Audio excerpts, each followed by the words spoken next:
Alrighty, I've been told that I am on, and we shall play some more games. So, I imagine most of you have not heard of Anodyne. To give you a bit of a preview, it is compared to a Zelda game, most notably like Link's Awakening. But there are some very strange aspects like Yume Nikki in there as well. I usually specialize in glitchless, and while that is my preferred run, all bosses is pretty popular with marathons because it is absolutely busted. So yeah, this is Anodyne. It's gonna be all bosses. Oh, whoops. Look at me failing the controls already. So yeah. It's going to be a little bit hard for me to talk, and I don't have any commentators with me at this time. But let's get into this. It's a 3, a 2, a 1, and a go. So the game is in Chinese. It's the fastest language. Bit of text mashing as you do. So there's this voice that's kind of demanding that we do things. Rather than teaching us how to use the controls of this game, saying you can do this, it's saying you will do this. So already the atmosphere is quite strange and strong in that aspect.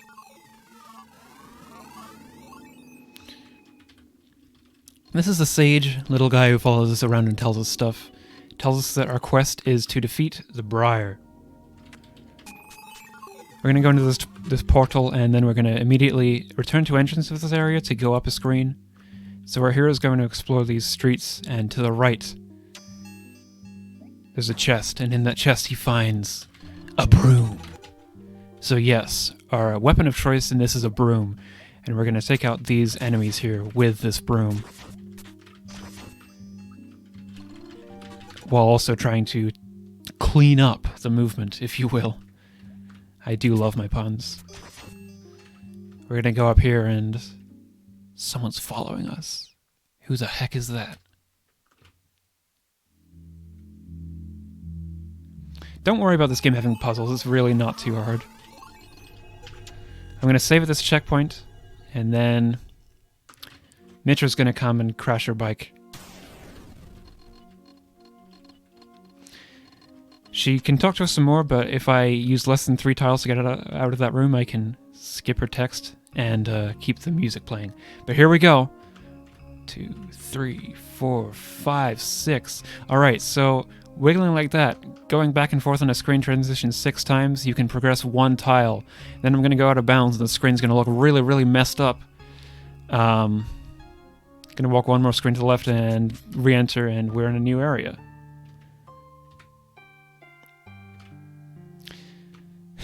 So this is the fields, the main area of the run. That's a Nexus portal on that screen. I need that for later.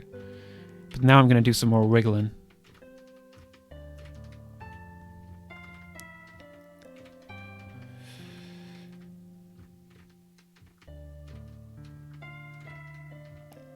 Now, coming up here, once I step back inbounds a little bit, I'm going to be doing a pit hover, which is a very difficult trick.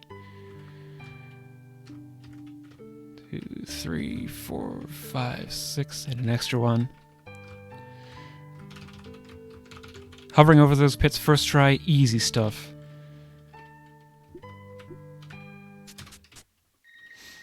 Alright, so we should talk a little bit about parallel universes, because we're going to be using them a little bit.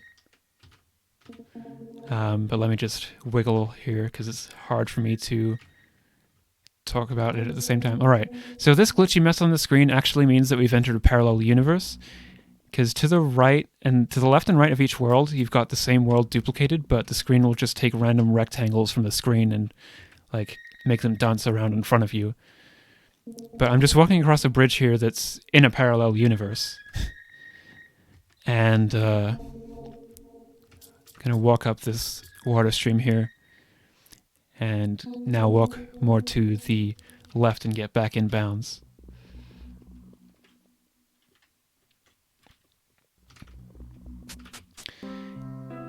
So this is like the end game area.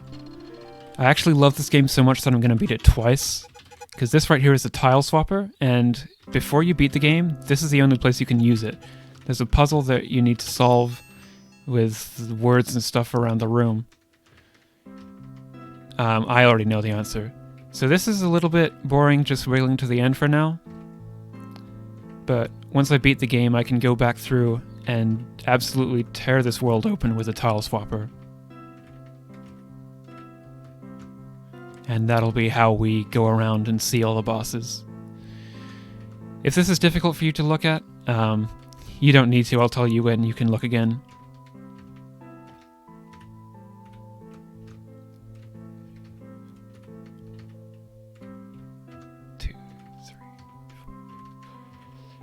This one I do 8. It only needs 7, but you gotta do an extra one because of the water making physics weird.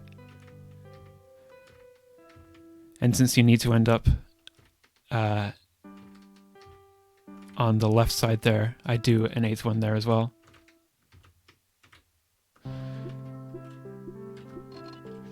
Alright, so this is Briar, and we're gonna fight them later, but right now we're just casually beating the game. They're going to teach us how to swim, and then ask if we want to go get a sandwich, and then the sage, the little guy who follows us around and tells us stuff, is going to tell us we performed adequately, but we don't really know why yet. Alright, so that's any percent run with a couple of detours in it. Any percent doesn't usually pick up the broom or the tile swapper extension. But yes, right now we're just going to see the credits. Which you can speed up. Still got to spend a little bit of time in them, though.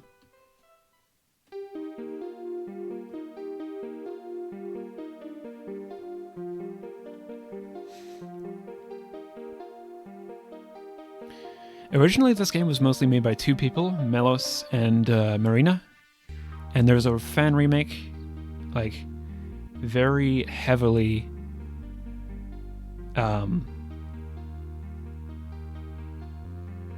praised, I guess, like, and influenced and approved by the original developers. It's being made by Seth, who's actually found a couple of the speedrun strats that we found for both glitched and glitchless categories. In the meantime, though, time to swap some tiles and just walk straight through walls with it. So yeah, this is a fun way to travel around the world. It does require beating the game to be able to do it quite like this, though. Otherwise, it won't let you. So we're going to go into the back entrance of the first dungeon here. Get around this locked door, because I never picked up any keys. But now I have to switch back to the broom. The menuing can be quite difficult and confusing in this game. I didn't want to grab that one, but that works, I guess. Only a small time loss.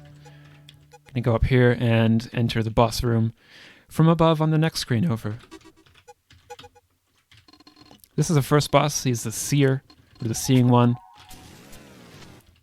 The first 3 hits you can kind of just do like this without taking any damage, but then you can just chill out at the top of the screen and wait for him to come by. And then the last hit, there you go. Whoops.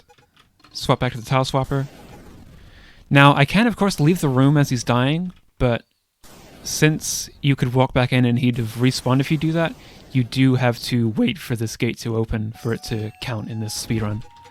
Returning to entrance there takes us to the front entrance, so we're going to leave through the front entrance now, which we haven't seen so far, but then we're going to go back towards the right. There's the back entrance again, but I'm going to go along to the next level, which you shouldn't, or not next level, but the next area, which you shouldn't be able to get to without beating the first 3 dungeons.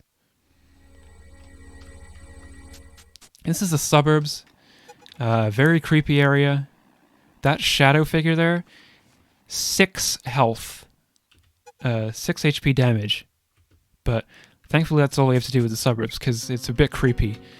And in glitchless, if you use your broom there, for an unexplained reason, your broom becomes a knife. But this is the apartment now, which is the 4th main dungeon. Ooh, that's bothersome. I'm gonna have to definitely take a safety save now. But that guy's gas that he shoots reverses your left and right. I'm gonna take a tile here and place it up there, and then activate this boss fight. I'm gonna wait up here and get as many hits as I can here. I want the Watcher here to do this phase as much as he can. Unfortunately, there is some RNG though. This one's not terrible, but he's only got like a 25% chance of staying at the top like you would want him to in a speedrun. I fell into my own hole. Alright. Oh, this is the worst one though, where he splits. Because it's quite slow and you can only get a maximum of 2 hits. Although apparently I got enough hits already.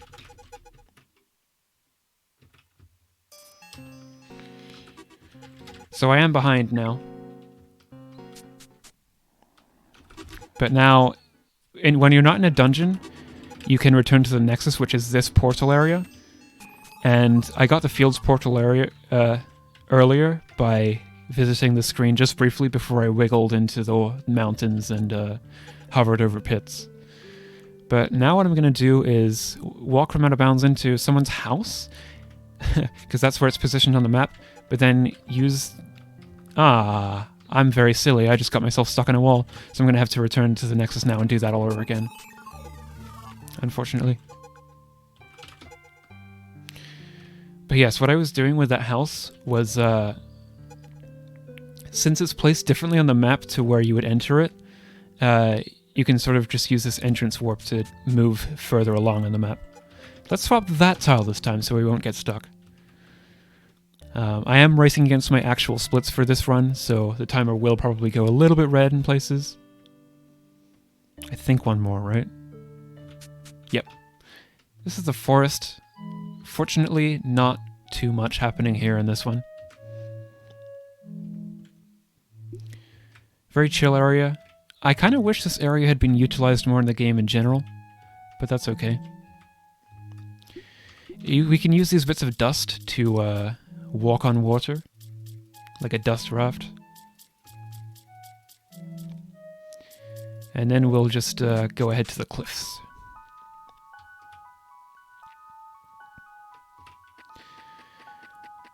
Alright, so you're gonna see some very interesting things here, like how you can just walk through mountains like that and climb up. This is like a side dungeon, but it connects to the main dungeon. So we just left through the main dungeon's entrance, and now we're gonna get one more upgrade, which is the spring boots, because you can't jump unless your boots have springs on them. So now we can jump around. But rather than going through the dungeon, I am just going to path along to the back entrance like this. Very cool. So once again, using the back entrance to my advantage, jumping around that statue. Oop, just missed there. It's a little bit tricky, because if you jump right next to the statue, it won't let you jump at all. And here's the wall. So I'm going to need my broom again. My friend actually found a strat for this fight, which hopefully we'll get to see. So if you fall off, you don't actually take fall damage from falling in a pit like that. So you can just use the iframes to charge back up on the wall and get hits in quicker. Should have just a couple more hits here. Yep, now the wall's done.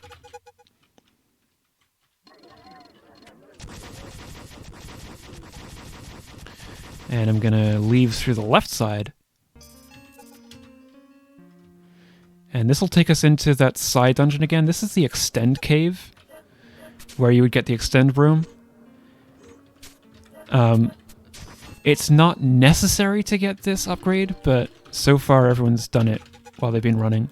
But then I have to leave the extend cave because while you're in that area, you cannot do anything like returning to entrance. So now we're out in the main cliffs again.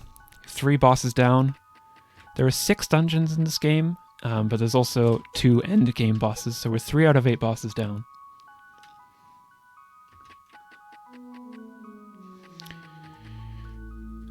Where else would cliffs go but into the strange world of space?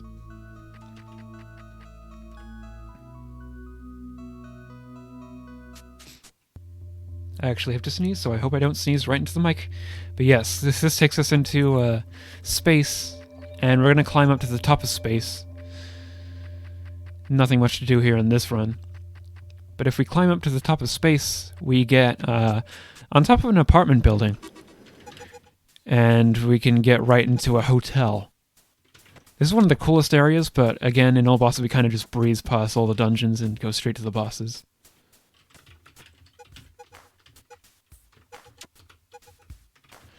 Go straight down to the basement where the manager is. We're going to have a few stern words with the manager. Just got a text box there telling you how your room is full of dust, because it's the first time I've done that, although usually you would get it earlier in the run. The manager's a little difficult. He's just a big eyeball that bumps around the place. Not a bad first phase. Luckily he drops some health for you to pick up after that first phase.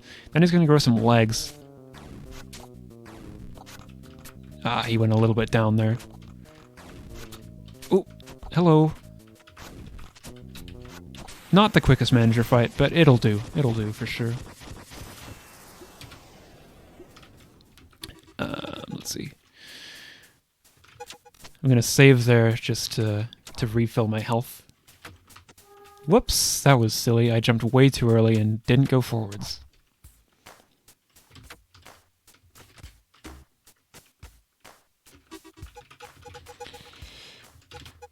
Now I'm going to take this Nexus portal.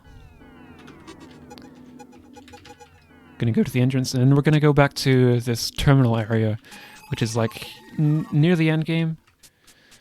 But first I have to do the bosses from the 2 remaining dungeons. And I feel like going to the beach first of all. I didn't try to do that. But I accidentally did. Oh well. And of course, with my powerful tile swapper,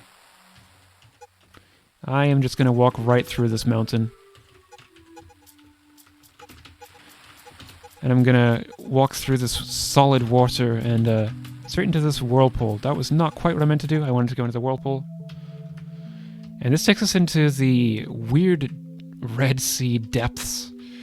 We're going to go into the dungeon and, like, this is red because it's heavily implied by the game to be blood.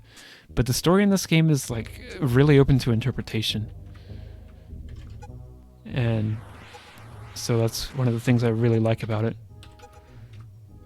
I didn't quite want to go inbounds there because I'm probably going to get hit by the laser now. And it's going to put me back through. Whoops.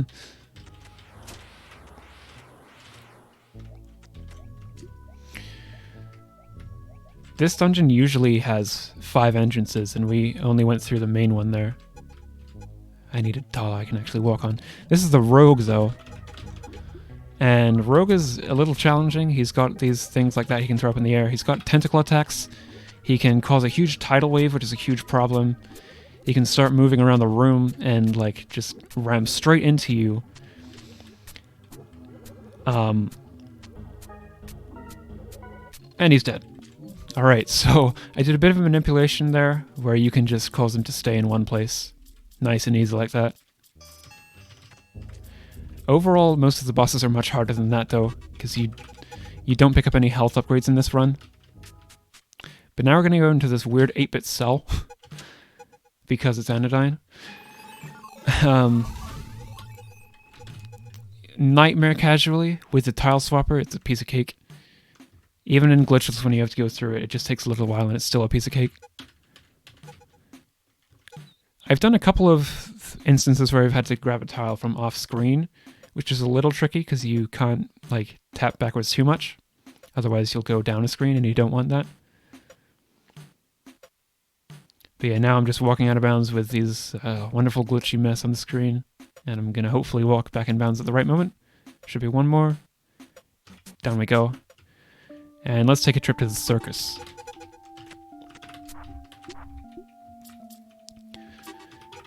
Very difficult area, casually and in the glitchless speedrun.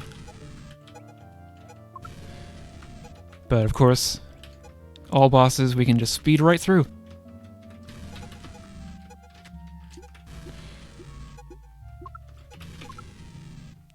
Safety save here because I have died on these bosses a couple times recently. I say these bosses. It's one boss, but there's two people. These are the servants, and they're going to run around the room. Yes, that is exactly what I want, because when they get thrown, the person who threw, their hitbox is in the same place, and so you can just keep dealing damage like that. Fun exploit, which was found by Seth, the remake dev. Seth and Cynthia. I don't think I actually mentioned Cynthia yet, but Cynthia is also working on the remake. So that's all of the main dungeon bosses done, and now we can proceed to the end game and do our end game bosses. Definitely need health before this fight. We're meant to get 36 cards, which I haven't picked up a single one yet to go through here, but now the sage is going to say that we're not actually good enough and will challenge us to a fight. This is probably the hardest fight in the run. If I had to say I was going to die on any fight, it would probably guess this one.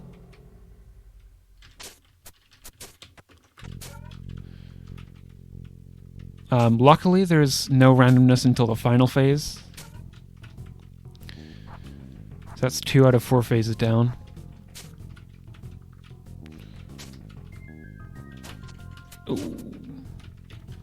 Alright, so this is the only random phase, random because of where the fireballs fall down.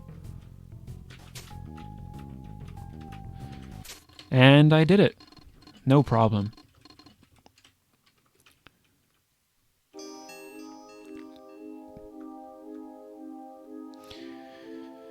So now we can go to the end game area for real.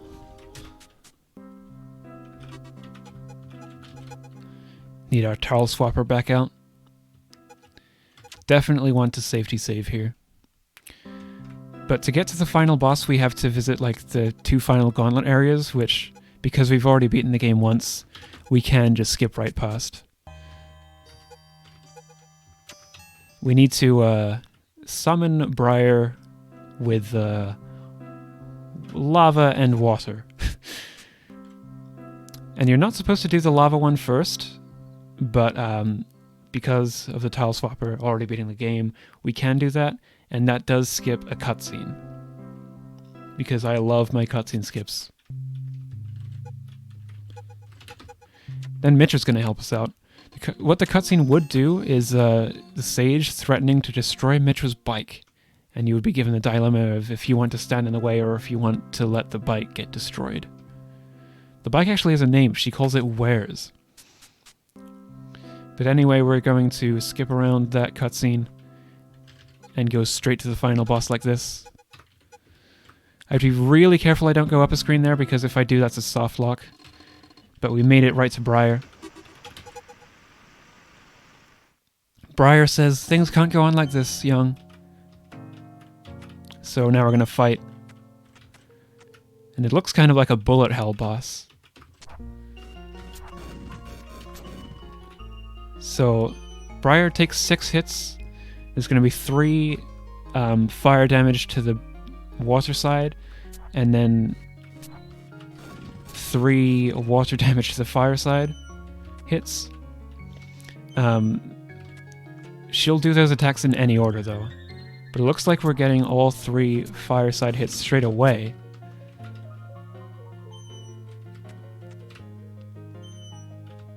So that means we've just got 3 phases of playing ping pong left. Just like that. Aw, I was almost on pace to do a damageless Briar fight.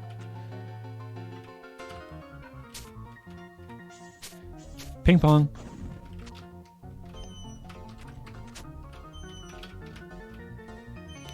One more hit to go.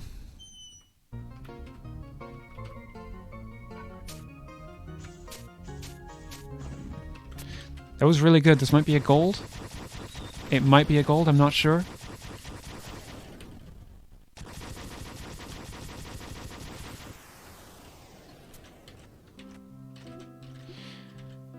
I wanted to jump over that water there. But yeah, once again, they're gonna teach us how to swim. and then say that we'd never survive without them, and let's go get a sandwich or something, and then the sage will tell us we performed adequately. And that is time, and a gold split to finish it off. My PB is a 23:03, so actually that's really not bad. 23:53 is actually quite a respectable marathon time. Anything sub 25 is quite good. I didn't take any deaths. I did get soft locked once. I got myself stuck in a wall. But yes, I'm really thankful for SpeedGaming allowing me to showcase this much. Been on for almost 2.5 hours now. And I'm really happy to showcase two completely different kinds of speed games.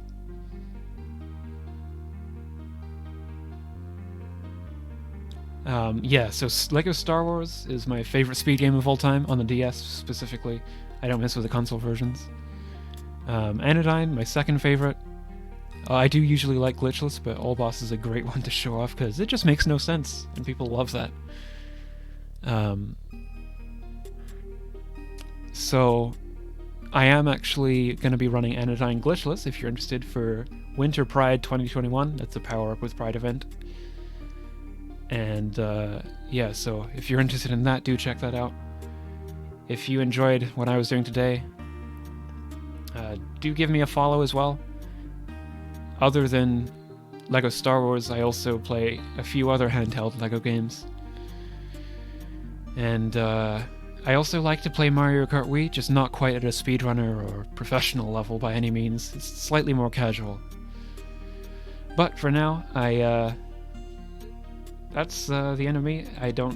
Not the end of me. The end of me on this marathon. I don't have anything else I'd like to say, so thank you so much for being here today. Enjoy the rest of your day, enjoy the rest of the marathon.